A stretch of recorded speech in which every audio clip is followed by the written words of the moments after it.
पैसे में और सैलरी में भेदभाव हुआ। कंटिन्यू यहाँ धरने प्रदर्शन चले, सरकार से कोई वार्तालाप हुई या फिर ये ऐसे ही धरने प्रदर्शन चलेंगे जिस तरह जिले वाइज भी ज्ञापन आप लोगों ने सौंपे? मैं सुरेंद्र पहलवान दिल्ली वेटरन्स का अध्यक्ष हूँ और भारतीय नौसेना से रिटायर हूँ।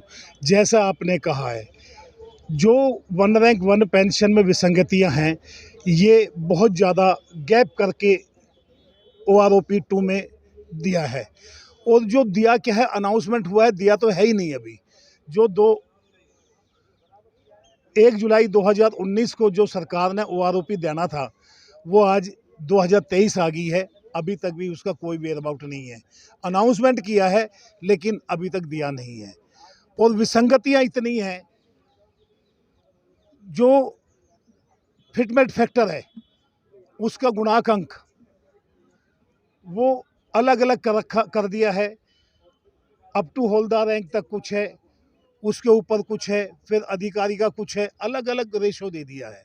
आखिर सैनिकों को क्यों बांटा जा रहा? जो पूर्व सैनिक है, रिटायरमेंट है, उनको क्यों इस तरह भागों में बांटा गया? पहले तो ऐसा शायद नहीं था कुछ। देखो, महसूस अभी तक नहीं हुआ था। ये OROP 2 का जो दिया है उसके बाद कुछ ज़्यादा उभर के सामने आया है। MSP है, MSP में बहुत बड़ा भेदभाव दिया है। सिपाही से ऑर्डिनरी कैप्टन तक का जो MSP दिया है वो 5200 रुपये है। MNS जो नर्स हैं उनका 10,800 है, जबकि बैटल से या हार्ड मनी से, उन हार्ड ड्यूटी से उनका कोई लेना देना नहीं है। MSP टोटल हार्ड ड्यूटी से रिलेटेड होती है। ऑफिसर ने अपना 15,500 कराया, तो 15,500 5200 में बहुत बड़ा गैप है। MSP ऑफिसर के लिए नहीं है, ये सिर्फ जवान JCO के लिए है, क्योंकि जवान JCO की पेमेंट वगैरह कम है, तो MSP से उस खाई को भरने के लिए ये MSP लाई गई थी। लेकिन वो खाई और ज़्यादा बना दी उन्होंने ऑफिसर की 1500। किसने बनाई? देखो, जो ड्राफ्ट लेटर करते हैं पेंशन का, तो हमारे 2015 में दोष आ रहा है जनरल सतवीर के ऊपर। अब जनरल सतवीर ने ये हमारे को ड्राफ्ट करके दिया, उस आधार पे हमने किया है। लेकिन अगर सपोज ये बात हम मान भी लें, अब भाई जनरल सतवीर ने ड्राफ्ट किया, सरकार ने मान लिया, सरकार के पास ये तो एक अफसर है, 2 अफसर है, लेकिन वहाँ तो पूरी टीम बैठी है। 50 क्या 100 आदमी ऐसे IAS भी है, अकाउंटेंट हैं, एक से एक एक्सपर्ट बैठा है। क्या उनका काम नहीं था इस चीज़ को दूर करना? हम अफसर की गलती बताए, उनका भी काम बनता है ना। तो जो MSP का जो सबसे बड़ा गैप MSP का है, जो सरकार ने जल्दी जल्दी दूर करना चाहिए इसका। थर्ड डिसेबिलिटी पेंशन का है। डिसेबिलिटी पेंशन अभी तक ये काफ़ी देखा हमने, शोर मचा रहे हैं। अफसर को 2.5 लाख मिलती है, हौलदार को 22,000 मिल रही है। भाई क्यों मिल रही है वो 22,000? क्योंकि डिसेबिलिटी पेंशन बेसिक पे है। बेसिक पे का 100% जब मिलेगा तो अफसर का 2.5 लाख अपने आप हो जाएगा, और हौलदार का अपने आप वो 20-22 हज़ार रुपये रहेगा, क्योंकि वो बेसिक पे है। तो इसमें हमने अपने मोमेंटो में ये बनाया है, अब भाई जो डिसेबिलिटी पेंशन है वो बेसिक पे से हटा के और ये ग्रांट बने उसका। अगर 100% जो डिसेबिलिटी पेंशन, उसका ग्रांट होना चाहिए, जो कि पेंशन ठीक हो जाए। जो रिजर्विस्ट है वो गवर्नमेंट ने खुद ने भेजे थे, वो अपनी मर्जी से नहीं आए। 10 साल क्या पहले नहीं मिलती थी ये चीजें? पहले मिलती थी, लेकिन गैप ज़्यादा है।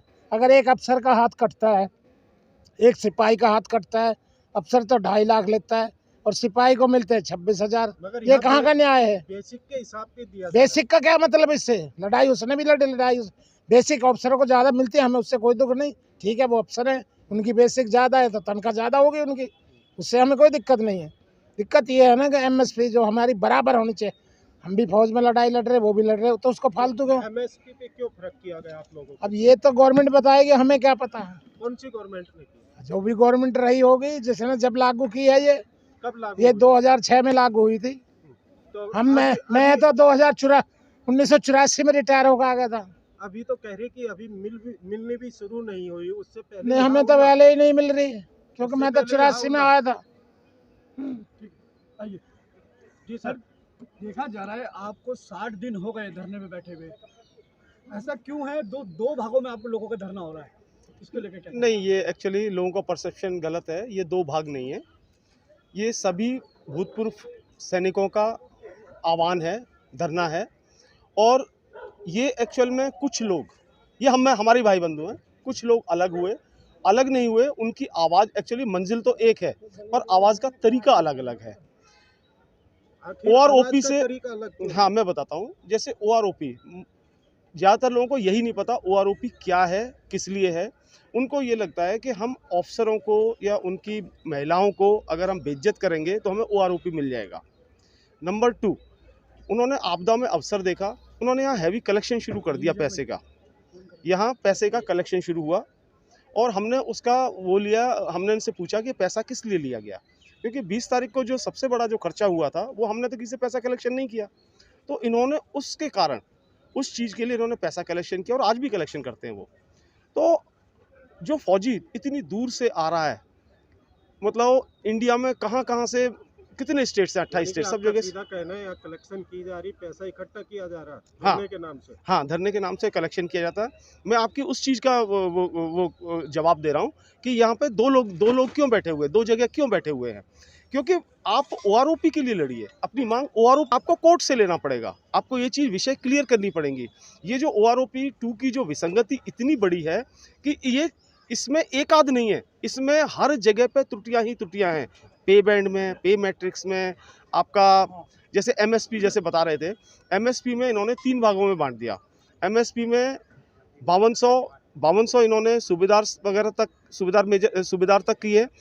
और MNS is not a fighting force, वो फाइटिंग फोर्स नहीं है, वो हथियार नहीं उठाती, उसको 10,500 किया गया और अधिकारियों को 15,500 किया गया। मेरा यही एक विषय है कि जो सूबेदार है वो जूनियर कमीशन ऑफिसर है, उसको कमीशन मिलता है, उसको इतनी कम क्यों, और ये बेसिक पैसे क्यों अटैच करी। ऐसे वीर नारी पेंशन, उनकी भी पेंशनों में ज़्यादा इजाफा नहीं हुआ। देखा जा रहा है, जैसे अभी आपने बताया, कलेक्शन जो हिसाब से हो रही है, क्या ये कलेक्शन देखी गई है तो 30,000 रुपये की हुई है, 3,000 रुपये की हुई है, 500 रुपये की पर्ची कटी गई है। वो टोटल जो पैसा हुआ, वो जो बड़ा धरना हुआ, उसमें 1.5 लाख रुपए की खर्चा हुआ। उसके बाद का पैसा आप लोगों ने उनसे पूछा, अधिकारियों से? किसी 1.5 लाख का खर्चा हो गया, झूठ बोल रहे हैं।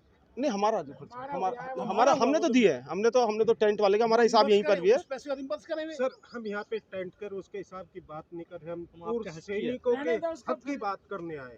पर अटका रहने दो ना इसमें, क्या लग रहा है फिर नीचे पूर्व उतार लेंगे सैनिकों तो को काम न्याय मिल पाएगा? मिलेगा, जरूर मिलेगा, अच्छा लग रहा है, जरूर मिलेगा। देखो, फिर बॉर्डर पे अच्छा लगता है। मैं बताता हूँ कि फौजी की जो शोभा है वो बॉर्डर पे है, क्योंकि हमारा वो काम है, हम उसी के लिए ट्रेंड हुए हैं। लेकिन जब विसंगतियां बहुत ज़्यादा बढ़ गई, ये विसंगति हमारे लिए ही नहीं, वीर नारियों के लिए, डिसेबल्ड पेंशन, इन सब के लिए जब ये समस्याएं होने लगी, तो जब ये विसंगतियां बहुत ज़्यादा बढ़ गई तो हमने जंतर मंतर का रुख किया। शांतिपूर्ण हम प्रदर्शन कर रहे हैं और हम सरकार से यही मांग कर रहे हैं कि कम से कम हमारी व्यथा सुन तो लें। वो ज्ञापन दिया था जो 20 तारीख को जो धरना हुई थी, 50,000 सैनिक आए थे यहाँ पर, वो हमने ऑलरेडी जमा कराया है। और अब यहाँ पर एक विषय और है कि जब आप ऑफिशियली परमिशन लेते हो तो आपको ज्ञापन देना जरूरी होता है। तो आज का हम ज्ञापन देंगे और उसके बाद 24 तारीख से लगातार हमारा यहाँ पर धरना प्रदर्शन शुरू होगा। और मैं आप सबको आश्वस्त कर दूं, एक जगह, मतलब एक ही छतरी के नीचे सबको आना है और आना होगा। हम कमिटेड हैं इसके लिए। हमारे और जो राष्ट्रीय संगठन है उनसे बात हो चुकी है और वो एक जगह पे आने के लिए तैयार हैं। इसमें कुछ लोग हैं चुनिंदा, उनको वो मान्य नहीं है किसी को, तो हम बात करेंगे कैसा होगा और उसके हिसाब से हम अपना संज्ञान लेंगे।